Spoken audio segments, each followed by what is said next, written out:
Hello दोस्तों, आप देख रहे हैं चैनल अमीन इन्फो। दोस्तों, डेट शीट आ गई है, रिज़ल्ट भी आ गया है और थर्ड सेमेस्टर के जो बच्चे हैं बहुत ही ज़्यादा परेशान हैं, मैं जानता हूँ। लेकिन दोस्तों, एक सवाल बार बार निकल के आ रहा है कि सर डेट शीट तो आ गई लेकिन हमें अपने सब्जेक्ट्स ही नहीं पता, तो हम करें तो करें क्या। और इसका जवाब मैं पिछली वीडियोस में दे चुका हूँ कि यार सब्जेक्ट्स आपके ये सब हैं, आप कम से कम जो आपके मेन सब्जेक्ट हैं इसकी तो पढ़ाई आप ज़रूर स्टार्ट करिए किसी भी तरीके से मैनेज करके। लेकिन उसके बावजूद भी बहुत बच्चे परेशान हैं और ख़ासकर बीए प्रोग्राम के बच्चे। तो इस वीडियो में मैं डिस्कस करूँगा कि आखिर थर्ड सेमेस्टर के सब्जेक्ट आपके कौन से हैं, ठीक है। और देखो यार, अभी सेकेंड ईयर के एडमिशन स्टार्ट हुए नहीं है और मैं एसओएल का डायरेक्टर नहीं हूँ जो कि आपको एग्जैक्ट डेट बता सकूँ कि इस डेट से एडमिशन स्टार्ट होंगे। मैंने आपको कहा था कि रिज़ल्ट आने के 10 से 15 दिन के बाद एडमिशन स्टार्ट होते हैं, तो प्लीज़ थोड़ा पेशेंस रख लीजिए और थोड़ा ट्रस्ट रखिए। जब एडमिशन शुरू होंगे आपको इन्फॉर्म कर दूँगा। तो सब्जेक्ट की हम बात कर रहे थे, तो पहले हम कंटिन्यू टू वेबसाइट पे जाते हैं। सीबीसीएस के सेक्शन पे जाके सीबीसीएस रिसोर्सेज के सेक्शन पे जाएंगे। अब यहाँ पर देखिए नीचे, थोड़ा हम नीचे स्क्रॉल डाउन करेंगे तो यहाँ पे देखिए सिलेबस यूजी का ऑप्शन है और स्टडी मटेरियल यूजी का। तो यहाँ पे पहले मैं स्टडी मटेरियल यूजी पे आके कुछ चीज़ आपको समझाना चाहता हूँ। यहाँ पर आप आ जाओगे तो नीचे देखेंगे बीए प्रोग्राम। अब बीए प्रोग्राम में हम सेमेस्टर 3 में जाएंगे।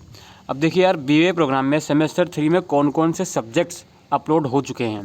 देखिए एमआईएल में जो इंग्लिश है वो तो यहाँ पर अपलोड हो चुका है, इसकी कोई टेंशन नहीं है। तो आप इंग्लिश की कम से कम प्रिपरेशन यहाँ से कर सकते हो, ठीक है। इंग्लिश फ्लुएंसी भी हो चुका है, इंग्लिश लैंग्वेज थ्रू लिटरेचर 2 भी हो चुका है और इंग्लिश प्रोफिशिएंसी भी हो चुका है। तो इंग्लिश की बिल्कुल भी आपको टेंशन नहीं होनी चाहिए। वहीं बीए प्रोग्राम में मैं डिसिप्लिन सब्जेक्ट की बात करूं तो इसमें हिंदी हो चुका है, इंग्लिश हो चुका है, संस्कृत हो चुका है और मैथ्स हो चुका है। तो इसकी भी आप प्रिपरेशन ज़रूर से स्टार्ट कर सकते हो। वहीं दोस्तों, मैं बीकॉम की अगर बात करूँ, सेमेस्टर 3 पे जाऊँ तो यहाँ पर आप देखिए आपको कंपनी लॉ की यूनिट मिल जाएंगी। तो आपको क्या बहाना है ना पढ़ने का। देखिए कंपनी लॉ की यूनिट यहाँ पर अवेलेबल है, तो सभी के पास सब्जेक्ट है, तो ये पढ़ना तो शुरू करिए। और इनकम टैक्स की भी यहाँ पर अवेलेबल है। देखो यार, ऑनलाइन मैनेज करना पड़ेगा, आप कुछ और कर नहीं सकते। अगर बाहर से बुक परचेज़ कर सकते हो तो मार्केट में विजिट करिए, अदरवाइज़ यहाँ से पढ़ना शुरू कर दीजिए। तो बीकॉम के भी कम से कम आपके 3 सब्जेक्ट के तो यहाँ पर पीडीएफ अपलोड हो चुकी है। इंग्लिश एमआईएल की भी हो चुकी है और इसके लिए इन्हांसमेंट में अगर साइबर क्राइम लेना चाहते हो तो उसकी हो चुकी है, ठीक है। ट्रांसलेशन स्टडीज़ की भी हो चुकी है। तो यार बीकॉम प्रोग्राम के तो ऑलमोस्ट 75% सब्जेक्ट्स यहाँ पर हैं, तो आप पढ़ाई स्टार्ट कर सकते हैं, कोई बड़ा इशू नहीं है।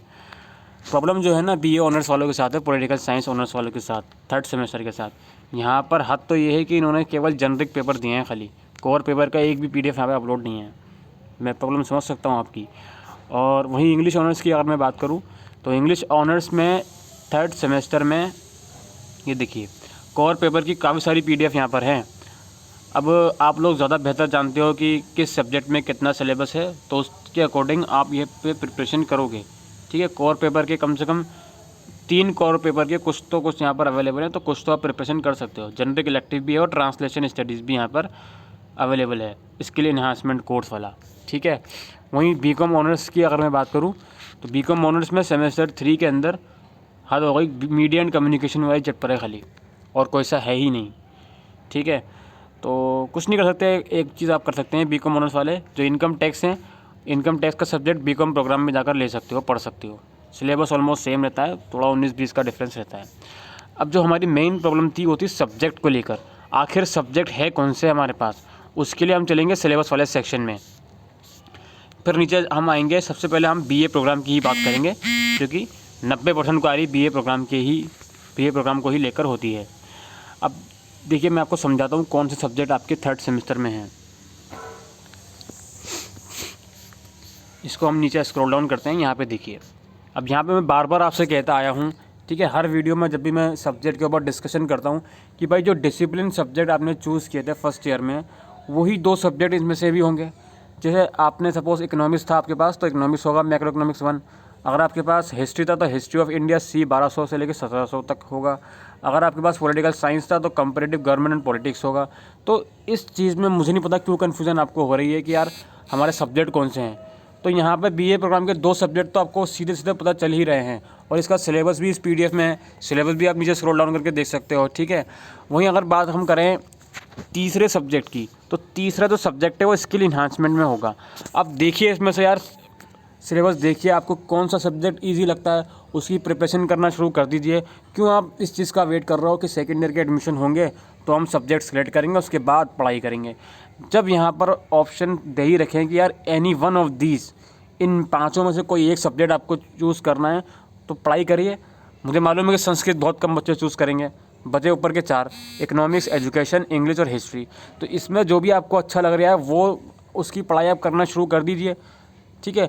अब आप कहते हैं कि सर आप बताइए कौन सा अच्छा है। देखो यार, मैं अगर बता दूं कि यार चलो ट्रांसलेशन स्टडीज़ अच्छा सब्जेक्ट है, आप कहोगे नहीं मेरी तो हिस्ट्री अच्छी है तो हिस्ट्री लूँगा या हिस्ट्री लूँगी, तो वो बात अलग हो जाएगी ना। तो बेहतर है कि आप खुद से सिलेबस देखिए और पढ़ना शुरू कर दीजिए। वहीं बीए प्रोग्राम का तो चौथा सब्जेक्ट है वो इंग्लिश है। अब इंग्लिश कौन सा होगा?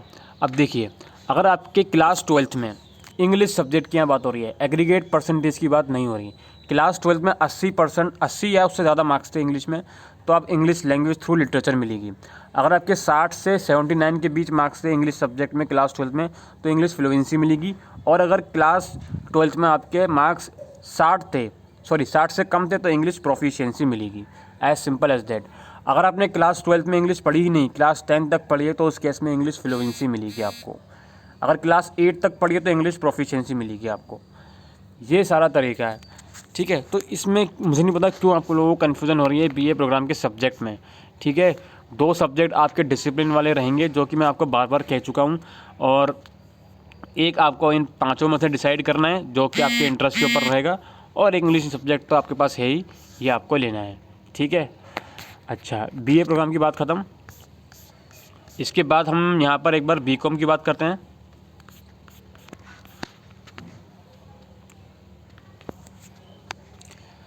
अब देखिए, बीकॉम का मैं खोल चुका हूँ।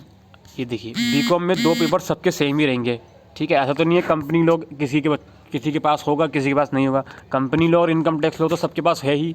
2 सब्जेक्ट तो यहाँ पे क्लियर हैं, और इन दोनों सब्जेक्ट का मटेरियल भी वेबसाइट पर आ चुका है, तो कोई बहाना आपका चलेगा नहीं कि सर पढ़ाई कहाँ से, ठीक है। और इंग्लिश सब्जेक्ट होगा अगेन, जो बीए प्रोग्राम का मैंने केस बताया वही केस बीकॉम में भी होगा इंग्लिश सब्जेक्ट के साथ, ठीक है। इंग्लिश क्लास 12 के मार्क्स के बेसिस पर। और तीसरा सब्जेक्ट स्किल इन्हांसमेंट में से आपको डिसाइड करना है, computer application in business, cyber crime या ट्रांसलेशन स्टडीज़। अब दिक्कत पता है क्या हुई है? दिक्कत यहाँ हुई है, कल जो डेटशीट हुई है, टेंटेटिव डेटशीट, उसके अंदर कंप्यूटर एप्लीकेशन बिजनेस का सब्जेक्ट ही नहीं है स्किल इन्हांसमेंट में। तो यहाँ पे दिक्कत ये हुई कि क्या ये सारे सब्जेक्ट देंगे भी चॉइस में या नहीं देंगे, दिक्कत ये है। तो कोई बात नहीं, हम यहाँ पे साइबर क्राइम एंड लॉ है, ये भी पढ़ सकते हैं, इसको आप पढ़ना शुरू कर दीजिए, ठीक है। ये वही बात ख़त्म। अब बात निकल के हमारी आती है दूसरे कोर्सेज़ की। बीकॉम के बाद हम डिस्कस करते हैं बीए ऑनर्स पोल साइंस की।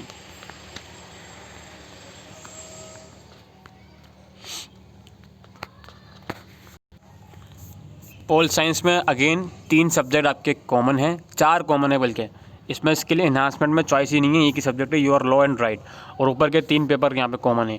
तो 4 पेपर में तो कोई दिक्कत आपको होनी ही नहीं चाहिए, ठीक है। अब बात आती है जेनरिक इलेक्टिव की।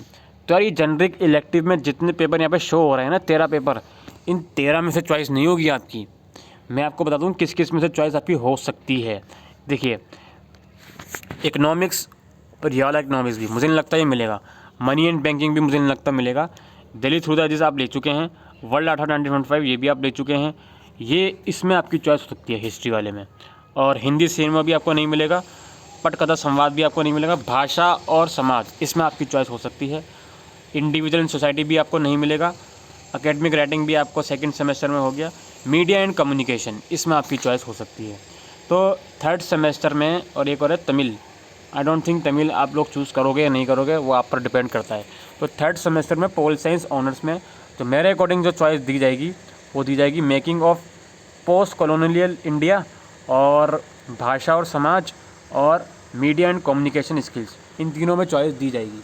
अब आप देख लो इन तीनों में से कौन सा सब्जेक्ट में आपको इंटरेस्ट है, ठीक है। और बाकी के 4 सब्जेक्ट मैंने ऊपर बता चुका हूँ बी ऑनर्स पोल साइंस के। इसके बाद हम बी ऑनर्स इंग्लिश देख लेते हैं।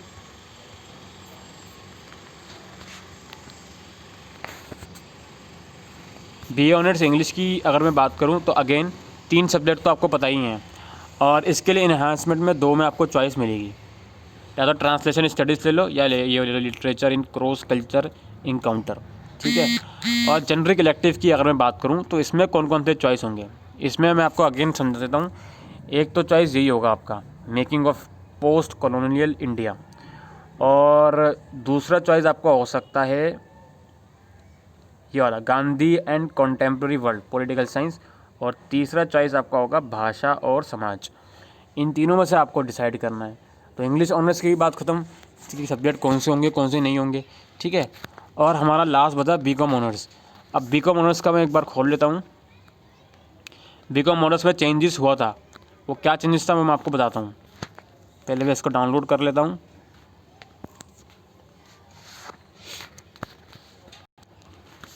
तो बीकॉम ऑनर्स में हम देखते हैं 3 सब्जेक्ट मेन हैं अगेन। कौन कौन से हैं वो? Income tax law, human resource management और management principles and application, right. और स्किल इन्हांसमेंट में, अब स्किल इन्हांसमेंट में मैं डिस्कस करूँ उससे पहले एक नोट देखिए क्या लिखा हुआ है कि जो एसओएल है, एसओएल केवल ई कॉमर्स और personal tax, personal finance and planning he choice में देगा। यानी कि जो 6 सब्जेक्ट आपको दिख रहे हैं, इन 6 सब्जेक्ट की चॉइस आपके पास नहीं है। आपके पास ऑप्शन होगा केवल ई कॉमर्स का और पर्सनल फिनेंस एंड प्लानिंग का। इन 2 में से आपको कोई एक चूज़ करना है स्किल इन्हांसमेंट में। वहीं जेनरिक इलेक्टिव की मैं बात करूं तो जेनरिक इलेक्टिव में मैं आपको बता देता हूँ कौन कौन सी चॉइस होंगे। मनी एंड बैंकिंग आपको चॉइस में मिल सकता है। इसके अलावा आपको मुझे नहीं लगता और कोई सा मिलेगा, 1 मिनट। मनी एंड बैंकिंग ही आपको चॉइस में मिल सकता है। बाकी मैं श्योर नहीं हूँ जेनरिक इलेक्टिव वाले पेपर में, बिकॉज इकोनॉमिक्स आप पढ़ चुके हैं ऊपर के दोनों सब्जेक्ट, तो ये तो आपको मिलेंगे नहीं, ठीक है। और दिल्ली थोड़ाइज ये सब बीए ऑनर्स के सब्जेक्ट हैं, ये भी शायद मुझे नहीं लगता मिलेंगे। तो मनी एंड बैंकिंग आपको मिल सकता है बीकॉम ऑनर्स में जेनरिक इलेक्टिव में। तो बेहतर है आप ऊपर के 3 सब्जेक्ट की प्रिपरेशन शुरू कर दीजिए। एक ये सब्जेक्ट अभी 5-6 दिन के लिए छोड़ सकते हैं जब तक एडमिशन स्टार्ट नहीं होते हैं। बाकी मनी एंड बैंकिंग तो आपको मिलना चाहिए, 95% में श्योर हूँ।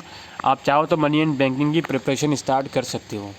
तो दोस्तों यही सब्जेक्ट थे आपके कोर्सेज़ के 3rd सेमेस्टर के। बार बार एक सवाल आप लोग पूछे जा रहे हो कि सर 3rd सेमेस्टर के सब्जेक्ट हमको नहीं पता। ये बहाना है, आपको मैंने बता दिया सब्जेक्ट किस तरीके से हैं क्या हैं। और मैं मानता हूँ कि 1 महीने में प्रिपरेशन करना बिल्कुल भी पॉसिबल नहीं हो पा रहा है। तो देखते हैं क्या होता है। फ़िलहाल के लिए तो एग्ज़ाम नोटिफिकेशन निकली हुई है, और मेरा पर्सनल ये मानना ये है कि विदाउट कोर्ट इंटरफेरेंस ये एग्ज़ाम कोई भी पोस्टपोन नहीं करवा सकता। अब धरने कर लो, कुछ भी कर लो, जब तक कोर्ट इसमें इंटरफेयर नहीं करेगा मुझे नहीं लगता एग्ज़ाम ये इस बार पोस्टपोन होंगे। इसी के साथ दोस्तों अभी के लिए वीडियो में इतना ही, शुक्रिया।